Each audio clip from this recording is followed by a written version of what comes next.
किसान साथियों, अगर आपके बोरवेल की मोटर बार बार जल रही है, खराब हो रही है और इस चीज से आप काफी परेशान हैं, तो इस वीडियो में कंप्लीट जानकारी है। अगर वो जानकारी आपने अच्छे से ले ली और वो कॉन्सेप्ट समझ गए, बिल्कुल थोड़ा सा ही खर्चा है वो कर लिया, तो मैं ये गारंटी दे सकता हूँ कि आपकी बोरवेल की मोटर कभी नहीं जलेगी। तो वीडियो को लास्ट तक जरूर देखिएगा, बिना स्किप करे देखिएगा, बहुत ही इंपॉर्टेंट जानकारी है।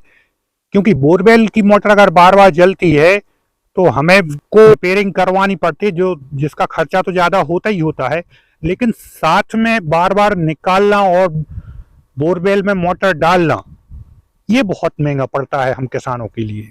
तो इस वीडियो में बिल्कुल फुल कॉन्सेप्ट के साथ, बिल्कुल प्रैक्टिकली मैं आप लोगों को बताने जा रहा हूं कि बार बार क्यों जलती है मोटर। अगर आप ये कॉन्सेप्ट समझ गए तो आपकी बोरवेल की मोटर कभी नहीं जलेगी। तो नमस्कार मेरे प्यारे किसान साथियों, मैं हूं आपका दोस्त राहुल और आपके अपने चैनल वर्रे एग्रो फार्म में आप सभी का स्वागत है। तो किसान साथियों, सबसे पहले हम ये कॉन्सेप्ट जान लेते हैं कि हमारी बोरवेल की मोटर जलती क्यों है। क्योंकि बहुत से किसान साथी ऐसे परेशान होते हैं कि उनकी मोटर एक ही सीजन में दो तीन तीन बार जल जाती है, जिससे उसके रिपेयरिंग का खर्चा तो लगता ही लगता है, लेकिन हमें बार बार निकालना और डालना ये बहुत ज़्यादा महंगा पड़ता है। बहुत से किसान साथियों के पास, जिनके पास ज़्यादा बोर हैं, उन किसानों के पास तो इसमें टूल्स लगते हैं बोर की मोटर को निकालने के लिए, वो खुद के पास होते हैं। लेकिन कुछ छोटे किसान होते हैं, उनके पास नहीं होते, तो वो किराए से लाते हैं, तो उनको भी बहुत ज़्यादा खर्चा पड़ता है। लेकिन बोर की मोटर निकालना और डालना ही अपने आप में एक टास्क होता है, उसमें हम बहुत ज़्यादा परेशान हो जाते हैं। तो हम सबसे पहले समझ लेते हैं कि बोर की मोटर जलती क्यों है। तो सबसे जो पहला कारण होता है वो होता है हमारे स्टार्टर में मिस्टेक। अब ये कोई नई बात नहीं है, आप लोग सभी जानते हैं कि अगर स्टार्टर में मिस्टेक होगी तो हमारी बोर की मोटर जल सकती है। तो ये सभी किसान जानते हैं और अक्सर सभी किसान बोर की मोटर के लिए स्टार्टर अच्छे से अच्छी क्वालिटी वाला यूज करते हैं, जिसमें कोई मिस्टेक भी ना हो, और ये फ्यूज वगैरह कटआउट वगैरह भी सभी किसान यूज करते हैं। बोर की मोटर हमारी कंटिन्यू चल सके या पूरे सीजन चल सके, एक भी बार ना जले। आपके तमाम उपाय करने के बाद भी, मान लें जैसे आपने स्टार्टर भी आपका बिल्कुल नया है और बिल्कुल फ्यूज वगैरह कटआउट वगैरह बिल्कुल सब सही है और लाइट भी बिल्कुल भी मिस्टेक नहीं कर रही है, तब भी एक सीजन में दो तीन बार आपकी बोर की मोटर जल जाती है। तो ये कारण बहुत से किसान साथियों के पास उनको समझ में भी नहीं आता है, बहुत ज़्यादा परेशान हो जाते हैं। इकोनॉमिकली तो हमारा खर्चा होता ही होता है। आप ये मान के चलें कि एक बार अगर हमारी मोटर जल जाती है तो हमारे 5-6 हज़ार रुपये तो लगना ही लगना है। कि सब कुछ रीजन सही होने के बाद भी अगर हमारी मोटर जल रही तो उसका मेन कारण क्या हो सकता है। अगर आपने ये थोड़ा सा उपाय करो, आपकी बोर की मोटर कभी नहीं जलेगी, ये मैं गारंटी दे सकता हूँ। और ये तरीका बहुत से किसान साथी जानते भी हैं और वो अपने बोरवेल में उपाय करते भी हैं। तो ये उन किसानों के लिए तो है ही, लेकिन जो अभी तक ये किसान, छोटे किसान हैं, वो जानते नहीं हैं और अगर वो उपाय नहीं कर पा रहे हैं तो वो कर लें। क्योंकि जो छोटे किसान होते हैं वो उतने तरीके नहीं जानते हैं और वो बार बार सीजन में एक दो बार परेशान होते हैं। तो मेरे वीडियो बनाने का और ये जानकारी शेयर करने का मकसद यही है कि अगर 100 किसानों ने भी ये वीडियो देखी और उसमें से अगर एक किसान को भी फायदा हो गया तो मेरा वीडियो बनाने का मकसद सफल हो गया। तो किसान साथियों, बोरवेल की मोटर बार बार जलने का कारण क्या होता है कि आप यहाँ पर देख रहे हैं सब कुछ सही है, स्टार्टर भी सही है, आपकी फ्यूज वगैरह भी सही है और कंटिन्यू सप्लाई भी सही है, बिल्कुल भी मिस्टेक नहीं है लाइट में।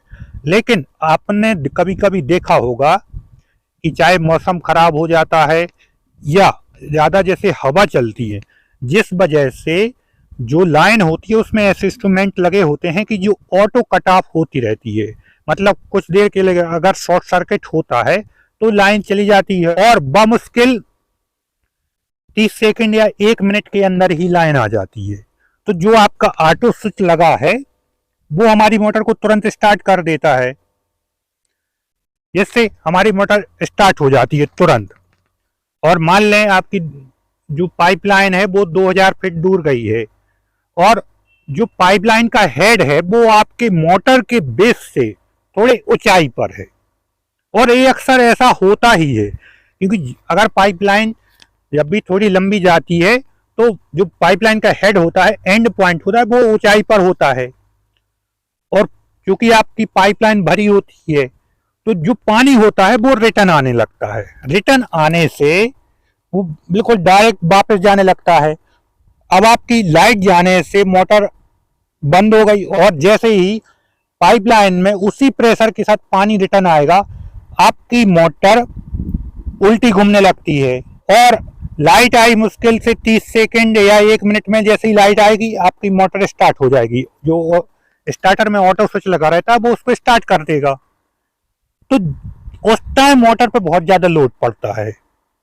तो आप पाइपलाइन में जो पानी के प्रेशर के कारण आपकी मोटर उल्टी घूम रही है, लेकिन यहां से स्टार्टर ने स्टार्ट कर दी तो वो सीधी घुमाएगी क्लॉकवाइज। तो जिससे लोड पड़ता है तो वहां पर जो मोटर की बाइंडिंग होती है वो शॉर्ट हो जाती है। ऐसा 1-2 बार में नहीं होता है। पहली बार में मान लीजिए उसकी बाइंडिंग गर्म होगी, दूसरी बार में थोड़ा और लोड पड़ेगा, लेकिन अगर एक ही दिन में 2-3 बार हो गया तो ये मान के चलिए कि मोटर जलना ही जलना है।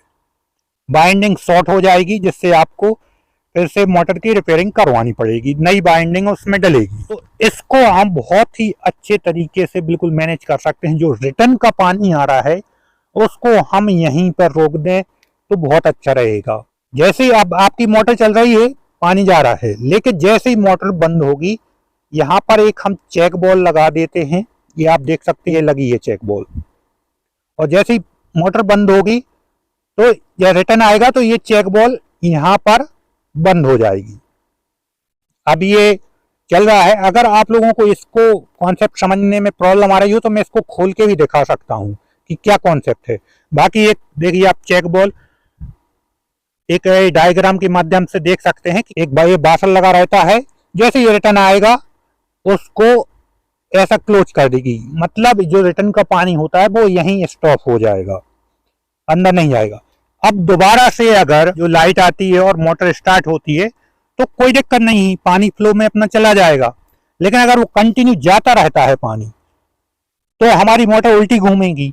अगर ज्यादा लंबी लाइन है तो आप ये मान के चला कि लगभग 4-5 मिनट तक वो पानी रिटर्न होता रहता है। उतने बीच में अगर लाइट आती है तो मोटर हमारी जल जाती है। अब ये हो गया एक बोर की मोटर में। दूसरा सेम यही कॉन्सेप्ट अप्लाई होता है जो कुएं की मोटर है, पनडुब्बी अगर आपने उसमें मोटर डाले हैं तो सेम कॉन्सेप्ट उसमें भी अप्लाई होता है। उसमें भी आप कुएं के ऊपर जो ऊपर का हिस्सा है वहां पर ये वाली चेक बॉल लगा सकते हैं, क्योंकि अगर वहां पर भी रिटर्न होगा तो वहां पर भी आपकी पनडुब्बी मोटर उल्टे डायरेक्शन में घूमेगी। तो वहां पर भी ये चेक बॉल आप लगा सकते हैं। तो वहां पर कुएं की मोटर भी आपकी सेफ रहेगी। बाकी जो कुएं पर मोनोब्लॉक मोटर होती हैं, जो ऊपर रखने वाली मोटर होती हैं, उनमें आपने देखा होगा सक्शन हॉज पाइप लगा रहता है, तो उसमें तो चेक बॉल नीचे लगी ही रहती है।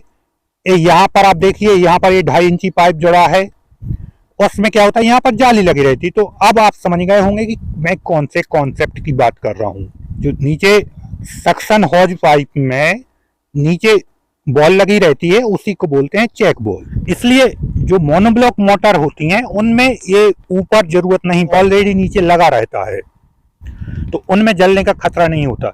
लेकिन हमारे जो बोर की मोटर होती हैं और साथ में जो कुएं में पनडुब्बी मोटर डली होती है उनमें ये जलने का खतरा बहुत ज्यादा बना रहता है। और मैंने ऐसा पर्सनली भी देखा है कि बहुत से कुछ छोटे किसान भी कह लो या जो किसान जानते नहीं है वो बहुत ज्यादा परेशान हो रहे हैं। और मैंने उनको पर्सनली जाके भी बताया है बहुत से किसान साथियों को कि आप ये चीज करें। और उन्होंने इसी साल और पिछले साल भी एक कॉन्सेप्ट को ध्यान देके थोड़ा सा खर्चा किया है। मोटर बार बार जलने की प्रॉब्लम से उनको छुटकारा मिल गया है। तो बहुत से किसान साथी जानते हैं, जो एक्सपर्ट किसान साथी हैं, तो वो तो अच्छी बात है, आपको छोटी छोटी प्रॉब्लम की जानकारी होना ही चाहिए। लेकिन जो किसान साथी नहीं जानते हैं वो इसको अप्लाई करें। बहुत ज़्यादा खर्चा भी नहीं है, बामुश्किल ये 700-800 रुपए की आती है। तो उम्मीद करता हूं किसान साथियों ये जानकारी आप लोगों को अच्छी लगेगी। अगर जानकारी आप लोगों को अच्छी लगे तो मेरे चैनल भर रहे ग्रुप फार्म को सब्सक्राइब करें, वीडियो को लाइक करें, कमेंट करें और ये ज़्यादा से ज़्यादा किसानों तक शेयर करें। बाकी वीडियो देखने के लिए बहुत बहुत धन्यवाद।